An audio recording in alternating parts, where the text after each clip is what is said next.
بچوں، امید ہے کہ آپ سب خیریت سے ہوں گے اور آپ نے آج کی کہانی جو تھی یہ بھی انجوائے کی ہوگی۔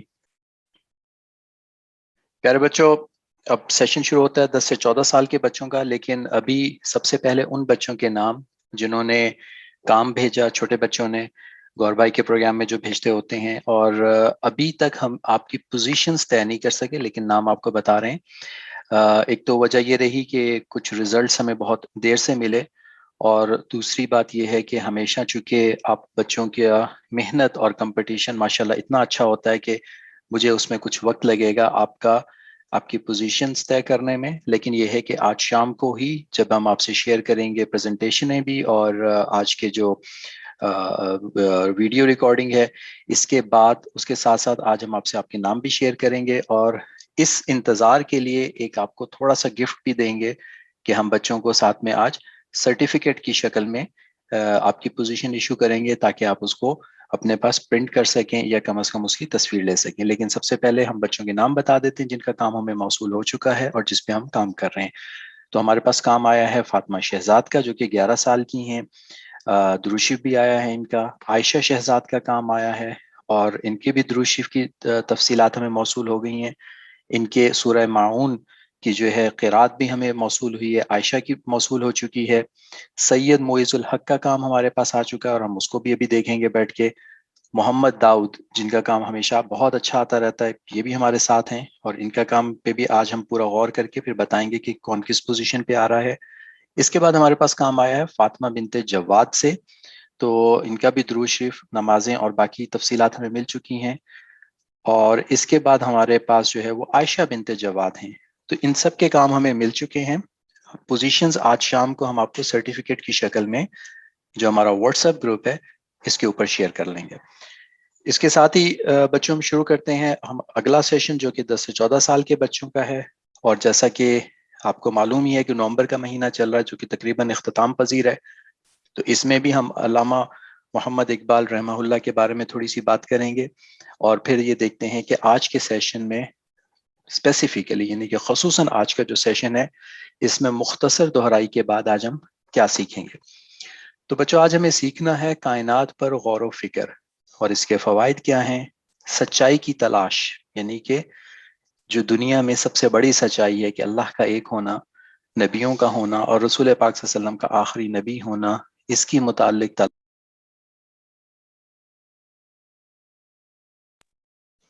اور اللہ پر کامل بھروسہ ہونا کہ اللہ پر مکمل بھروسہ کیسے کرنا ہے ہم نے، اور اس کے فوائد کیا ہوتے ہیں۔ اللہ کی خاطر اپنی محبوب چیزوں سے ہجرت، یہ تھوڑا مشکل ہے لیکن ہم سمجھیں گے کہ یہ کیا ہوتا ہے اور اس سے کیا فائدہ ہوتا ہے، اور اس کے متعلق کہانی بھی ہوگی آج، اور اللہ سے محبت۔ تو یہ آج کے ہمارے مین ٹاپک ہوں گے جس کے اوپر آج ہم بات کریں گے۔ لیکن اس سے پہلے کہ ہم تفصیلات میں جائیں تو ہمیشہ کی طرح جو ابھی تک ہم نے سیکھا ہم اس کے متعلق بات کر لیتے ہیں۔ اہدنا الصراط المستقیم بچوں ہم نے 3 مرتبہ رات کو سوتے وقت پڑھنا ہے، دن میں جب یاد آ جائے۔ پہلا کلمہ 100 مرتبہ کم از کم، ہر نماز کے بعد آیت الکرسی، سوتے وقت آیت الکرسی، ہر نماز کے بعد اور سوتے وقت تسبیحات فاطمی، اور جب کوئی مشکل کام آ جائے، مشقت والا کام آ جائے، تب بھی تسبیحات فاطمی، یہ ہم نے سیکھا تھا۔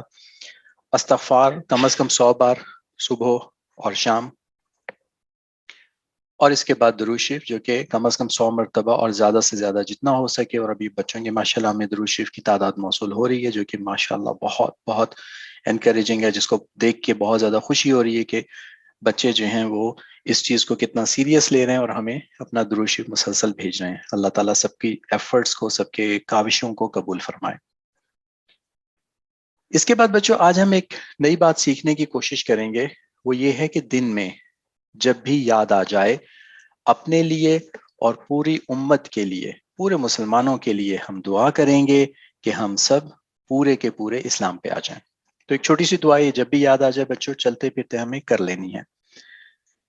یہاں پہ ہم آپ سے ایک کوشچن پوچھتے ہیں بچوں، اور آپ کوشش کریں کہ ہمیں چیٹ باکس میں جواب دیں کہ 2 گھر ہیں، ایک گھر میں سب لوگ سو رہے ہیں اور وہاں پہ اگر چور آ جاتے ہیں، اور دوسرا گھر ہے جہاں پہ لوگ جاگ رہے ہیں اور وہاں پہ بھی چور آتے ہیں، تو کس گھر کو نقصان پہنچے گا؟ پہلا گھر اے جس میں سب لوگ سو رہے ہیں، یا دوسرا گھر جس میں سب لوگ جاگ رہے ہیں جو کہ گھر بی ہے؟ تو ہمیں اگر آپ چیٹ باکس میں یہ لکھ کے بھیجیں کہ گھر اے والوں کو نقصان ہوگا یا گھر بی والوں کو، تو ہم پھر آپ کو اس کے اوپر بتاتے ہیں۔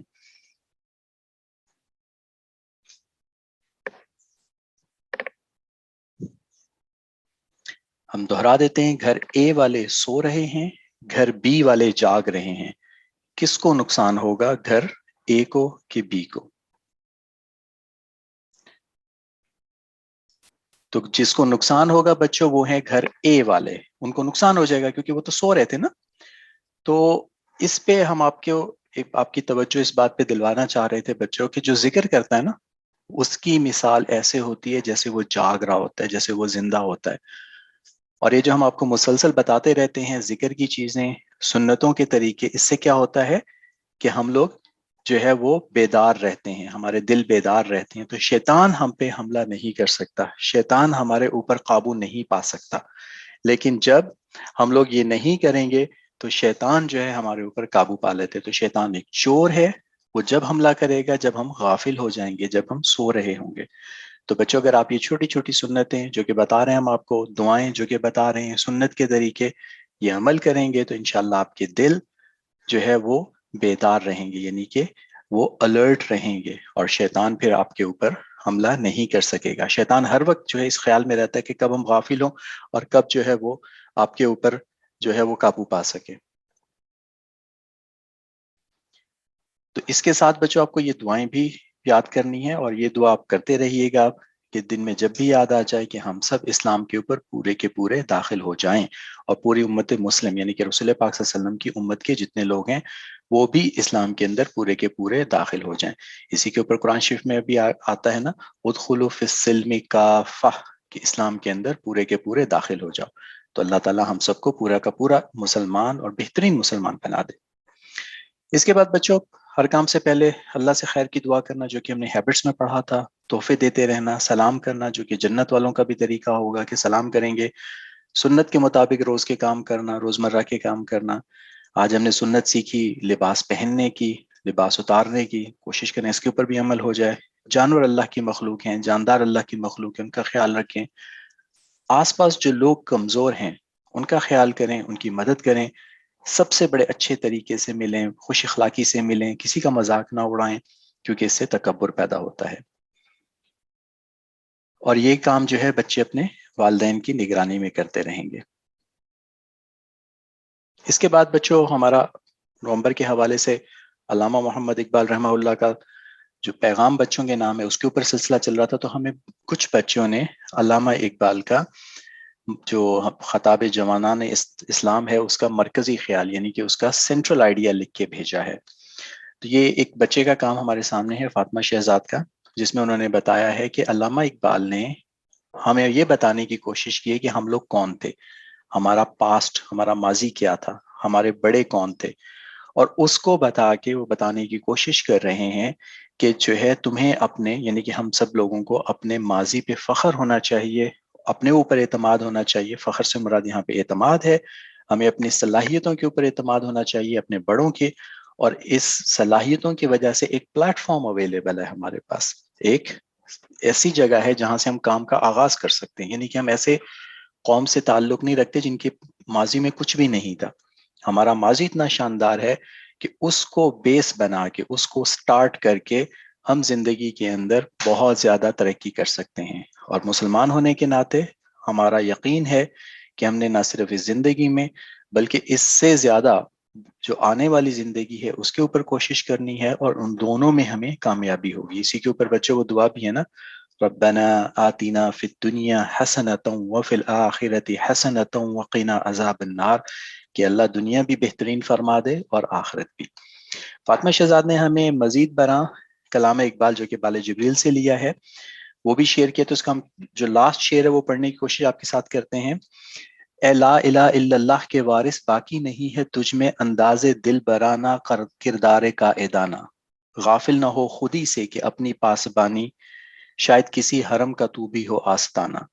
تو یہ جو ہے ایگزیکٹلی جو ہم نے جوانان اسلام کا پڑھا تھا اسی کا سینٹرل آئیڈیا یہی ہے کہ جو ہم وارث ہیں کلمہ طیبہ کے، اسلام کے، ہمیں اپنے اندر وہ کردار، وہ انداز پیدا کرنے ہیں کہ جس کی وجہ سے ہمیں بھی وہ عروج ملے جو کہ ہمارے بڑوں کے پاس تھا. بہت شکریہ فاطمہ، اور دیکھیں آپ کی شیئر کرنے کی وجہ سے ہم سب کو کتنا فائدہ ہوا. باقی لوگوں سے بھی ہم کہیں گے کہ بچوں آپ شیئر کرتے رہیں اپنا کام، دیکھیں اس سے بہت زیادہ فائدہ ہوتا ہے. اب بچوں بات کرتے ہیں نعمتوں کی قدر کے بارے میں. ہم نے پچھلے ہفتوں میں بات کی وقت ضائع نہیں کرنا چاہیے، اور اپنی صلاحیتوں کا جو ہے وہ اچھی جگہ استعمال کرنا چاہیے. کھانا ضائع کرنے کے متعلق ہم نے بہت پہلے بات کی تھی، آج ہم اس کو دہرا لیتے ہیں کہ ہمیں کوشش کرنی ہے کہ ہم کھانا ضائع نہ کریں.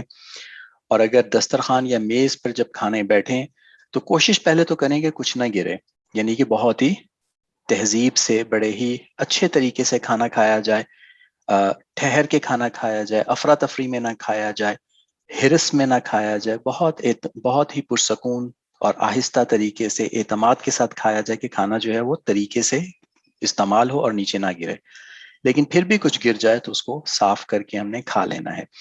بچوں ہم نے دیکھا ہے کہ جب لوگ کھانے پہ بلاتے ہیں یا کھانا پہ جب کافی سارے لوگ شریک ہوتے ہیں تو اس وقت یہ صلاحیت بڑی ممتاز نظر آتی ہے ان بچوں میں جو اس کی پریکٹس کرتے رہتے ہیں. اس سے پتہ چلتا ہے کہ یہ بچے خود اعتماد ہیں. یعنی کہ جیسے آپ کو اسکول کے اندر یا بڑے جب آپ انشاءاللہ ہو جائیں گے، آپ کو بزنس لنچ وغیرہ کے لیے یا بزنس ڈنر پہ کہیں پہ جاتے ہیں یا کہیں اور تقریب میں جاتے ہیں، تو اگر آپ کے اندر یہ صلاحیت ہوگی تو آپ ایک با اعتماد، خود اعتماد قسم کی شخصیت نظر آئیں گے کہ بہت تہذیب سے، بہت طریقے سے کھانا کھایا جا رہا ہے اور اس سے کھانا ضائع بھی نہیں ہوتا، جو کہ اللہ کی بہت بڑی نعمت ہے. حرص سے بچیں بچوں، خصوصاً جب آپ اپنی پلیٹ کے اندر کھانا لیتے ہیں تو کوشش آپ نے یہ کرنا ہے کہ اس میں جو ہے آپ کھانا جو ہے ضائع نہ کریں، اتنا لیں جتنا کی ضرورت ہو، اور کوشش کریں کہ پہلے تھوڑا کھانا لیں پلیٹ کے اندر، ایک دم ہرس کر کے اپنی پلیٹ نہ بھر لیں. اس سے کیا ہوگا کہ تو وہ کھانا ختم نہیں ہوگا اور پھر چھوٹا ہونے کی وجہ سے استعمال بھی نہیں ہو سکے گا اور وہ ضائع ہو جائے گا. تو آج سے ہم نے اپنی پلیٹ کے اندر پہلے تھوڑا سا کھانا لینا ہے، اتنا کہ جس میں ہمیں احساس ہو کہ ہم 30% 40% ہی اس سے پیٹ بھر سکے گا، اور پھر ضرورت ہو تو مزید لیں. اور کوشش کریں کہ بہت زیادہ پیٹ بھر کے کھانا نہیں کھانا چاہیے، کیونکہ اس سے سستی بھی پیدا ہوتی ہے. اور نبی پاک صلی اللہ علیہ وسلم کی بہت ساری احادیث اس کے متعلق ہیں کہ بہت زیادہ کھانا جو ہے وہ پیٹ بھر کے کھانے سے اجتناب کرنا چاہیے.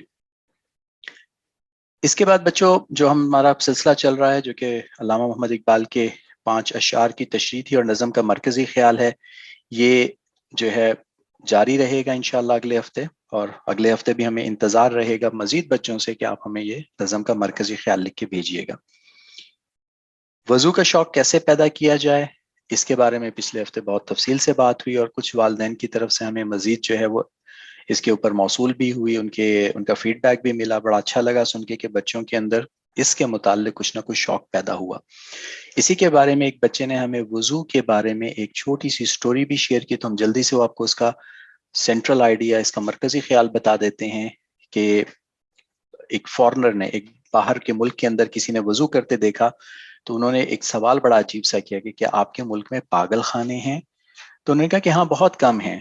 تو انہوں نے کہا کہ تم جس طریقے سے وضو کر رہے ہو، جو تمہارا طریقہ ہے یہ صفائی کا، اگر کوئی اس کو اپنا لیتا ہے تو ان کے اندر دماغی بیماریاں بہت کم ہوتی ہیں، اور خصوصی طور پہ جو مسح کیا جاتا ہے وضو میں، جس میں گردن پہ پانی پھیرا جاتا ہے، اس سے بہت ساری بیماریاں دور ہو جاتی ہیں. بچوں یہ تو ایک دنیاوی فائدہ ہے، اور ہم لوگ وضو کو اس شوق میں کریں کہ یہ ہمارے اللہ کا بتایا ہوا طریقہ ہے اور نبی پاک صلی اللہ علیہ وسلم کا بتایا ہوا طریقہ ہے. تو اس شوق میں کریں کہ ہمارے نبی پاک صلی اللہ علیہ وسلم کی سنت مبارکہ تھی، اور ہمیں حکم بھی ہے کہ ہم اپنی عبادات سے پہلے وضو کریں. تو اس شوق اور اس حکم کی تعمیل میں، یعنی کہ جو آرڈر ملا ہے ہمیں اس کو اوبے کرنے کے شوق میں کریں گے تو بچوں وہ اصل نعمت ہے، اور اللہ اس نعمت سے ہم سب کو بہرمند فرمائے، ہم سب کو یہ نعمت عطا فرما دیں. اور وضو کے اپنے جو ہیں وہ طبی یعنی کہ میڈیکل بینیفٹس ہیں، اپنے اس کے سائیکولوجیکل یعنی کہ نفسیاتی بینیفٹ ہیں، وہ تو اپنی جگہ ہیں ہی. تو بہت شکریہ جنہوں نے یہ ہمارے ساتھ شیئر کیا. اس کے بعد بچوں آج کی کہانی ہے، اور گوہر بھائی بتا رہے ہیں کہ یہ کہانی بہت لمبی ہے، تقریباً 17 منٹ کی ہے. تو آج ہم ایسا کرتے ہیں کہ پوری کہانی سن لیتے ہیں، اور اگر یہ کہانی مکمل ہو جاتی ہے اور ہمیں وقت مل جاتا ہے تو ہم واپس آئیں گے، نہیں تو پھر ہم اسی پروگرام کو یہاں پہ کلوز کر کے اور اس کہانی کا مرکزی خیال جو ہے پھر وہ اگلے ہفتے جو ہے وہ پیش کریں گے، کیونکہ یہ کہانی واقعتاً لمبی اور بہت زیادہ امپورٹنٹ ہے ہمارے لیے سننا اس کا. اور اگر یہ لمبا ہو جاتا ہے سیشن تو پھر عامر عثمان صاحب جو ہیں وہ بڑے بچوں کا سیشن شروع کر دیں گے، اور اس کے بعد جو ہے پھر ہم اگلے ہفتے اس کہانی کا مرکزی خیال اور اس کے اوپر بات کریں گے. تو گوہر بھائی کو ہم دعوت دیتے ہیں کہ آج ہمیں وہ کون سی کہانی سنانے جا رہے ہیں. جی گوہر بھائی.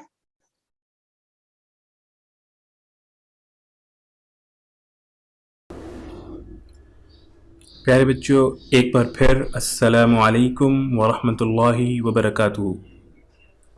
آج جو کہانی ہم آپ کو سنانے جا رہے ہیں، یہ کہانی ہے حضرت سیدنا ابراہیم علیہ السلام کی. بچوں، یہ کہانی آج سے تقریباً 4000 سال پہلے کی ہے. ایک شخص تھا جس کا نام تھا آزر. وہ بت بنایا کرتا تھا. لکڑی اور پتھروں کو کاٹ کاٹ کے تراش تراش کے ان کے بت بنایا کرتا تھا اور بیچا کرتا تھا. لوگ اس سے بت خرید لیتے تھے. اس وقت سب لوگ اللہ تعالیٰ کو بھول گئے تھے اور بتوں کی عبادت کیا کرتے تھے. آزر عراق کے شہر بابل میں رہتا تھا. اس کے گھر میں ایک بیٹا پیدا ہوا. اس کا نام ابراہیم رکھا. آزر دعا مانگا کرتا تھا کہ اس کے گھر میں جب کوئی بیٹا پیدا ہو جائے گا تو وہ بت تراشنے کے کام میں اس کی مدد کرے گا. بیٹی کی جب پیدائش ہوئی تو وہ بہت خوش ہوا اور اس نے سوچا کہ اب اس کا بیٹا اس کے کام میں اس کی مدد کرے گا. لیکن ہوا اس کے الٹ. اس بچے کو بچپن ہی سے ان بتوں سے نفرت ہو گئی. وہ نیک فطرت تھا، نیک بچہ تھا. اللہ تعالیٰ نے اسے اچھی سمجھ بوجھ عطا کی ہوئی تھی. تو بچوں، ہوا یہ کہ جب وہ بچہ کچھ بڑا ہوا تو اس نے ان بتوں کو دیکھا کہ یہ لوگ تو ان بتوں کی عبادت کر رہے ہیں جو تو نہ بول سکتے ہیں نہ کچھ اور کر سکتے ہیں. اور اس نے دیکھا کہ اس علاقے میں کچھ لوگ ستاروں کی عبادت کیا کرتے تھے، کچھ لوگ بتوں کی عبادت کیا کرتے تھے. لیکن وہ بچہ یعنی حضرت ابراہیم علیہ السلام کبھی بھی کسی بت کی عبادت نہیں کرتے تھے اور ستاروں کی عبادت نہیں کرتے تھے. وہ تو صرف ایک اللہ تعالیٰ ہی کی عبادت کیا کرتے تھے. جب حضرت ابراہیم علیہ السلام کو اللہ تعالیٰ نے نبوت عطا فرمائی، یعنی ان کو نبی بنایا اور ان کو بتایا کہ اب آپ لوگوں کو سمجھائیں کہ وہ صرف ایک اللہ تعالیٰ کی عبادت کریں اور اس کے علاوہ اور کسی کی عبادت نہ کریں، کسی بت کی عبادت نہ کریں، کسی ستارے کی عبادت نہ کریں، تو حضرت ابراہیم علیہ السلام نے سب لوگوں کو اللہ تعالیٰ کی عبادت کرنے کی دعوت دینا شروع کر دی. اس وقت پوری زمین کفر سے بھری ہوئی تھی. بس حضرت سید ابراہیم علیہ السلام اور ان کی بیوی حضرت سیدہ سارہ علیہ السلام اور ان کے بھتیجے حضرت سیدنا لوط علیہ السلام صرف ایسے تھے جو کہ شرک سے بچے ہوئے تھے. باقی سب لوگ شرک کرتے تھے. حضرت ابراہیم علیہ السلام کے والد یعنی ان کے ابو آزر بھی شرک کرتے تھے اور وہ تو اپنے ہاتھوں سے بتوں کو بناتے تھے.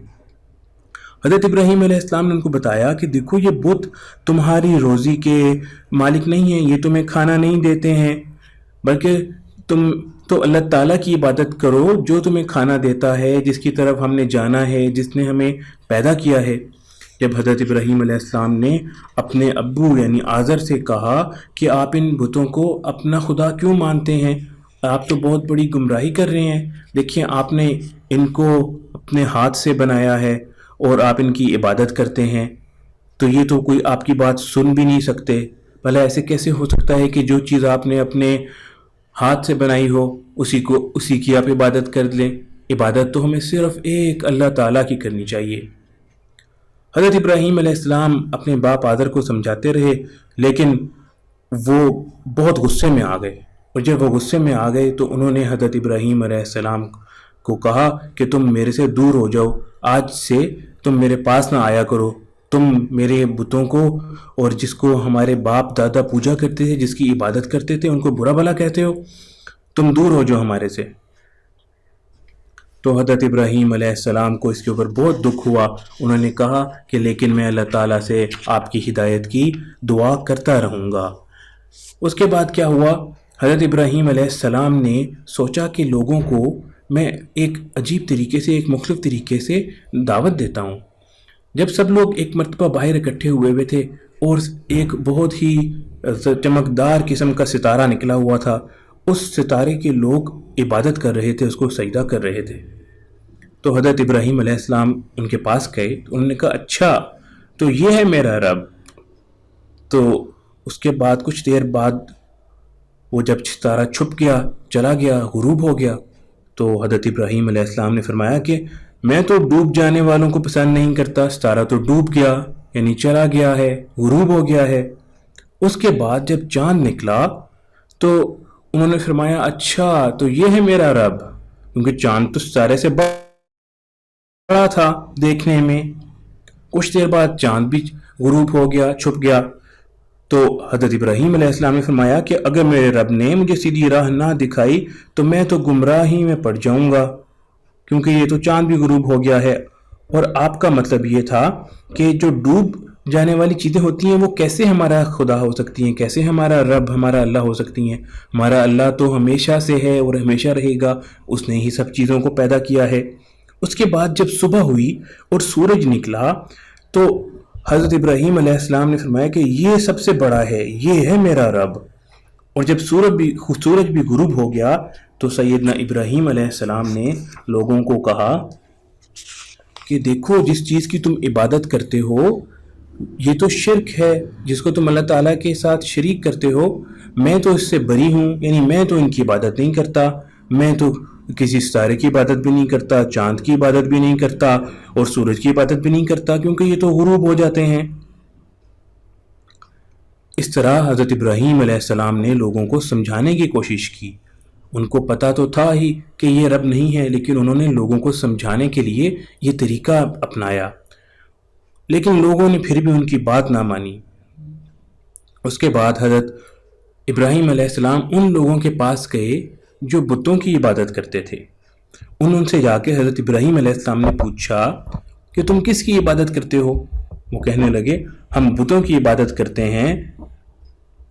آپ نے ان کو بتایا کہ یہ تو جب تم ان لوگوں کو پکارتے ہو, بلاتے ہو, تو وہ کیا تمہاری آواز سنتے ہیں یا تمہیں کوئی فائدہ پہنچا سکتے ہیں؟ سب لوگ نے ان کی بات سنی اور وہ غور میں پڑ گئے کہ واقعی یہ تو ہماری بات نہیں سن سکتے, کیونکہ یہ تو پتھر کے ہیں, ان کو تو ہم نے اپنے ہاتھ سے بنایا ہے. پھر ان کو کوئی جواب نہیں آیا. انہوں نے کہا کہ ہم کچھ نہیں جانتے, ہم نے تو اپنے باپ دادا کو, اپنے بڑوں کو اسی طرح کرتے ہوئے دیکھا ہے کہ وہ ان بتوں کی عبادت کرتے تھے, اس لیے ہم ان کی عبادت کرتے ہیں. لیکن حضرت ابراہیم علیہ السلام نے ان کو کہا کہ یہ تو بڑی عجیب بات ہے کہ تم اور تمہارے آباء و اجداد یعنی تمہارے باپ دادا تو بہت گمراہ تھے, غلط راستے پہ چل رہے تھے کہ اللہ کی عبادت کو چھوڑ کے ان بتوں کی عبادت کر رہے تھے. اس کے بعد حضرت ابراہیم علیہ السلام باہر نکل آئے اور انہوں نے ان کو کہا کہ میں تمہارے جانے کے بعد ضرور تمہارے بتوں کے ساتھ دو دو ہاتھ کروں گا. اسی طرح سیدنا ابراہیم علیہ السلام نے ان کو اللہ تعالیٰ کی وحدانیت کی دعوت دیتے رہے, اللہ تعالیٰ کے ایک ہونے کی دعوت دیتے رہے اور اللہ تعالیٰ کی عبادت کرنے کی دعوت دیتے رہے, اور لوگ مانتے نہیں تھے. ایک دن کیا ہوا, جب ان لوگوں کی عید کا دن تھا, وہ لوگ عید منانے کے لیے اپنے شہر سے باہر جایا کرتے تھے. ایک بڑے میدان میں سب لوگ اکٹھے ہوتے تھے اور 2-3 دن وہاں پر گزارتے تھے. تو جب عید کا دن آیا سب لوگ بڑے میدان میں جانے لگے, تو حضرت ابراہیم علیہ السلام کو بھی انہوں نے بلایا کہ چلو ہمارے ساتھ. انہوں نے کہا کہ میں بیمار ہوں, کیونکہ ان لوگوں کی باتیں سن کر ان کو بہت برا لگتا تھا, بہت برا فیل ہوتا تھا, تو اس لیے وہ ان کے ساتھ نہیں گئے. جب سب لوگ چلے گئے تو حضرت ابراہیم علیہ السلام اس بت خانے میں گئے جہاں پر ان کے بڑے بڑے اور ڈھیر سارے بت پڑے ہوئے تھے. ایک کلہاڑی لی اور وہاں پر جتنے بھی بت پڑے ہوئے تھے ان کو ایک ایک کر کے سب کو توڑ دیا. صرف ایک جو سب سے بڑا بت تھا اس کو رہنے دیا, اس کو نہیں توڑا, اور اس کے کندھے کے اوپر انہوں نے وہ کھلاڑی رکھ دی. اس کے بعد حضرت ابراہیم علیہ السلام وہاں سے چلے گئے. جب سب لوگ کچھ دیر کے بعد واپس آئے تو اپنے بت خانے میں گئے تو دیکھ کر حیران پریشان ہو گئے کہ یہ ہمارے بت کس نے توڑ دیے, یہ کس نے سلوک کیا ہمارے بتوں کے ساتھ. اس کے بعد کسی نے کہا کہ ایک لڑکا ہے، اس کا نام ہے ابراہیم، ہم نے سنا ہے کہ وہ کوئی اس طرح کی باتیں کر رہا تھا ہمارے بتوں کے خلاف، ہو سکتا ہے اس نے یہ کام کیا ہو، اس کو بلا کے لاتے ہیں۔ انہوں نے سارے لوگوں کو اکٹھا کر لیا اور کچھ لوگوں کو بھیجا کہ وہ حضرت ابراہیم علیہ السلام کو پکڑ کے لے آئیں۔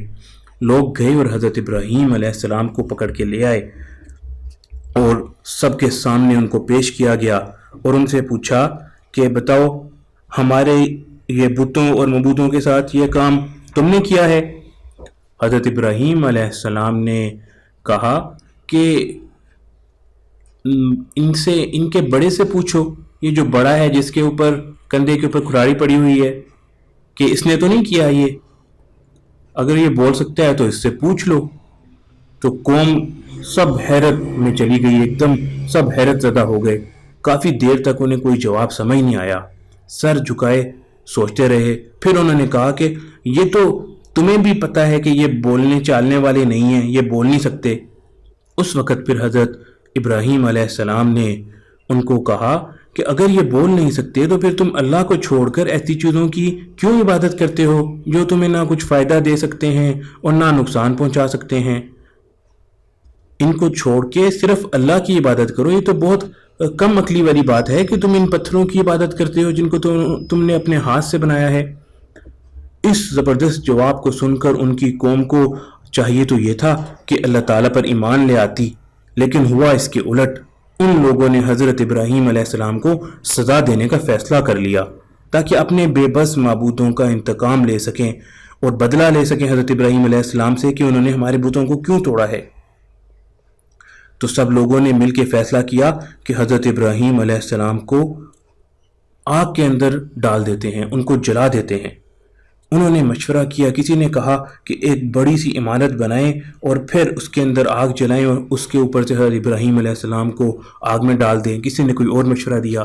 پھر سب نے مشورہ کر کے ایک بہت بڑے میدان میں آگ جلانے کے لیے ایندھن، کوئلے، لکڑیاں اور اس طرح کے سارا سامان جمع کرنا شروع کر دیا تاکہ ایک بہت بڑی آگ جلا سکیں۔ کافی دیر تک، بہت دنوں تک وہ یہ سامان اکٹھا کرتے رہے۔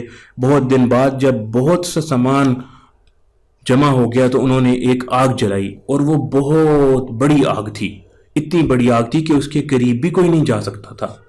اس کے بعد اب انہوں نے سوچا کہ حضرت ابراہیم علیہ السلام کو اس آگ میں کس طرح پھینکیں، تو انہوں نے ایک منجنیق بنائی جس کے اندر دور سے کوئی چیز یا گولے پھینکا کرتے تھے پرانے زمانے میں، منجنیق۔